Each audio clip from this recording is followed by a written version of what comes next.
గద్దరు బతికుండంగా రెండు మహా గొప్ప అవమానాలను భరించాడు. ఒకటి, పోయిన ముఖ్యమంత్రి ఇంటి ముందు ఒక 2 నిమిషాలు కలిసి మాట్లాడిపోతానని 3 గంటలు ఆ బ్యారికేడ్ల దగ్గర కూర్చున్నాడు. కానీ ఆయనను కలవలేదు, రానివ్వలేదు. మొట్టమొదటి 5 సంవత్సరాల్లోనే ఆకలికి అల్లాడుతున్న తెలంగాణ రాష్ట్రంలో ఒక పెద్ద భవనం కట్టుకొని ఆ భవనంలోకి రానివ్వలేదు ఆయన్ని. ఈ ప్రభుత్వం వచ్చిన రోజే ముఖ్యమంత్రి గారు, ఉప ముఖ్యమంత్రి గారు, మీ ముందే చెప్తున్నాను, మీరు ప్రమాణ స్వీకారం చేసిన రోజు నేను మొదటిసారి జీవితంలో గ్యాలరీలో కూర్చొని చూశాను. అప్పుడు మానవ హక్కులకు బంధాలు వేసిన ఆ బ్యారికేడ్లను, గద్దర్ను అవమానపరిచిన బ్యారికేడ్లను, మిమ్మల్ని కూడా అవమానపరిచిన బ్యారికేడ్లను తొలగించి పడేశారు. That is the first success and I'm very happy.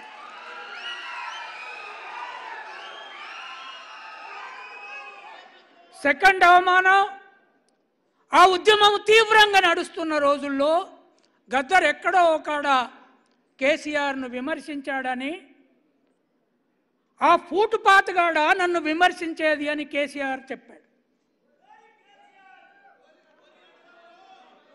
ఆ రోజు నేను కేసీఆర్ ఉద్యమంలో కానీ ప్రభుత్వంలో ఉండంగా కానీ ఆ కుటుంబం ముఖం కానీ ఆయన ముఖం కానీ చూసి ఎరగను, చూడనని నిర్ణయం తీసుకొని సత్యదనక చూడను అనుకున్నాను. ఆ ఫూటుపాతకానికి ఈ మొదటి జయంతి నాడే ఒక బ్రహ్మాండమైన విగ్రహం కావాలని నా శక్తి కొద్దీ ప్రయత్నం చేసి అక్కడ తెల్లాపూర్లో పెట్టించాను. మీరు దానికి అండగా నిలబడ్డారు. Thank you. రెండవది, ఆ ఫూటుపాతగాడన్న వ్యక్తికి అంతకుముందు తెలంగాణ వీరులని, సిద్ధాంతకర్తలని వాళ్ళ జయంతులు జరిపితే ఇక్కడ ముఖ్యమంత్రి కూర్చున్న రోజు చూడలే నేను. మొదటిసారి మీ ప్రభుత్వం వచ్చి ముఖ్యమంత్రి, ఉప ముఖ్యమంత్రి వచ్చి ఈ గద్దర్కు ఫూటుపాత కాదు, ఈ దేశ సాంస్కృతిక విప్లవ వీరుడు, తెలంగాణ గడ్డ మీద నుంచి ఇక్కడ ఒక బ్రహ్మాండమైన సాంస్కృతిక మ్యూజియం గద్దర్తో పేరు కట్టడానికి మనందరం సిద్ధపడదాం. మేము సహకరిస్తాం. నేను ఇంకా బతుకుంటే మీ ప్రభుత్వం ఉన్నంతకాలం మీకు సహకరిస్తాను. డప్పు, డోలక్, చెప్పు, డ్యాన్సు, ఇది తెలంగాణ సాంస్కృతిక పోరాట గడ్డ. దానికి గద్దర్ సింబల్. మీరు దానికి సిద్ధపడండి. నేను కనుక, మీరంతా యువకులు, ముఖ్యంగా ముఖ్యమంత్రి గారు, I'm very happy. At the age of 24, you became chief minister. At the age of 54, yeah, I would have liked if you were to be 24.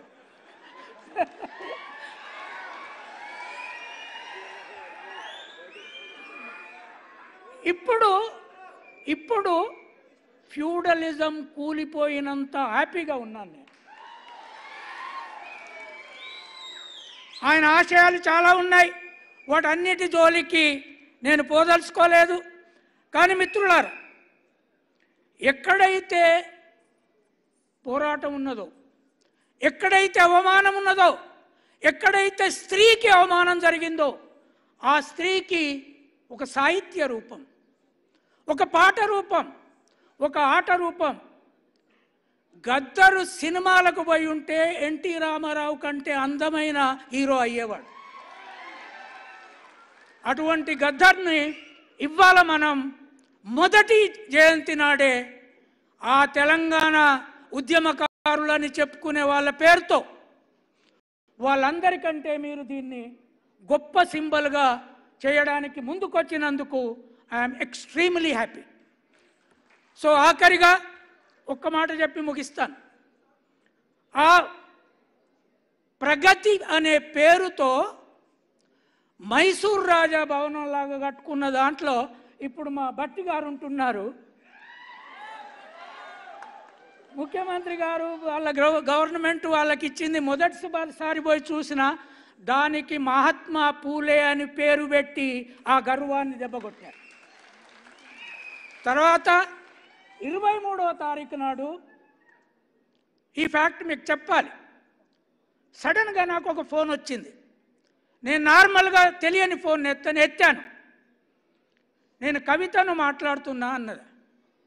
ఎవరు ఈ కవిత? ఏ కవిత అన్నాను నేను. సార్ నేను కేసీఆర్ కూతుర్ని కవితను మాట్లాడుతున్నా అన్న.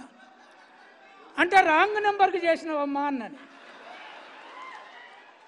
అంటే లేదు సార్, నేను మహాత్మా పూలే విగ్రహం అసెంబ్లీలో పెట్టడానికి స్పీకర్కి అప్లికేషన్ ఇచ్చిన 26వ తారీఖు నాడు మీటింగ్ పెడుతున్నాం, మీరు అక్కడికి రావాలి అన్నది.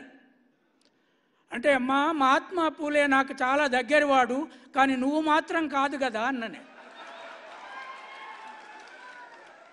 అంటే 10 ఏళ్ళు ప్రభుత్వంలో ఉండి మహాత్మా పూలే విగ్రహం అసెంబ్లీలో పెట్టలేదు.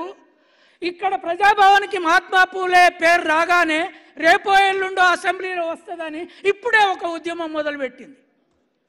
అంటే కంచాయిలయ్య మెదడికే గాలమేయాలని వాళ్ళ కుటుంబం ఆలోచిస్తున్నదంటే ప్రభుత్వం కొద్దిగా జాగ్రత్తగా ఉండండి, అందరికీ గాలం వేసే బాపత. మీ ఎమ్మెల్యేలకు ఎవరికేసో తెలియదు. ఎందుకంటే కంచాయిలయ్య వాళ్ళ మీకు తెలుసు, రేవంత్ రెడ్డి గారు కూడా ఆర్టికల్ చదివినరు. ఎన్నడూ నేను వాళ్ళని ఒప్పుకోలేదు. వాళ్ళకే గాలం వేసి నాకు ఫోన్ చేసి అడుగుడంటే సార్ సార్ అని. ఎప్పుడైనా నేను సారు. కనుక ఈ గద్దరు కళాక్షేత్రాన్ని తెలంగాణలో నిర్మించి భారతదేశానికి ప్రపంచానికి ఓ మహా సాంస్కృతిక యోధుల్లాగా ఒక మైకేల్ జాక్సన్ లాగా మనము ఈ ప్రపంచానికి గద్దర్ను నిలబెడదాము. ఈ ప్రభుత్వం మనం అండగా ఉంటుందని ఆశిస్తూ థ్యాంక్ యూ.